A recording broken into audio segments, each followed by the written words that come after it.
We have been conditioned to think that prisons equal public safety. I've been to a lot of protests, but my first at a carceral facility was an Abolish ICE rally in LA. People swelled the streets alongside the Metropolitan Detention Center. We drummed and we chanted, and in response, the men inside waved to us with pieces of paper behind the thinnest slits of glass that could be considered a window. They felt seen. I wondered what their lives would have been like had they been invested in instead of incarcerated. The stark reality is that California has 25 state prisons and 115 long-term carceral facilities, with one in nearly every county. Los Angeles County oversees the largest jail population in the world, with thousands of people awaiting their freedom because they can't afford bail. And our county's overcrowded jails are somehow the largest provider of mental health services.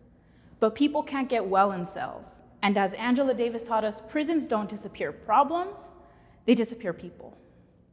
My name is Gabriela Vázquez, and I am a program manager at La Defensa, a femme-led advocacy organization dedicated to shutting down carceral facilities and moving budgets to fund life-affirming services in their place.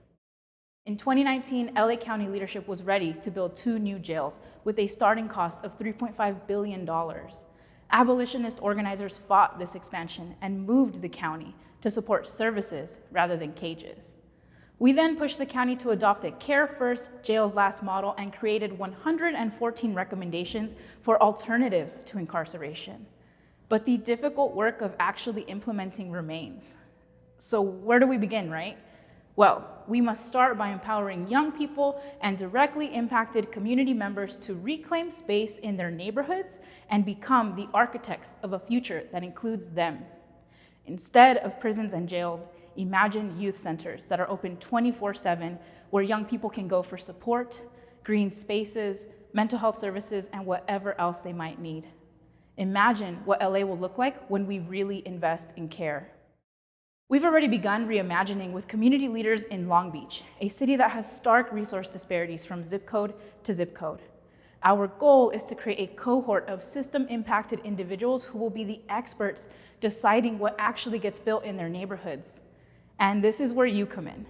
We will need $250,000 to fund the cohort program and pay for the expertise of 12 members, and an additional $350,000 to begin the process for site selection in Long Beach. If you are ready to join us, then together we can create a scalable, equity-driven process that will be a blueprint for many more physical spaces that support a care-first, jails never vision.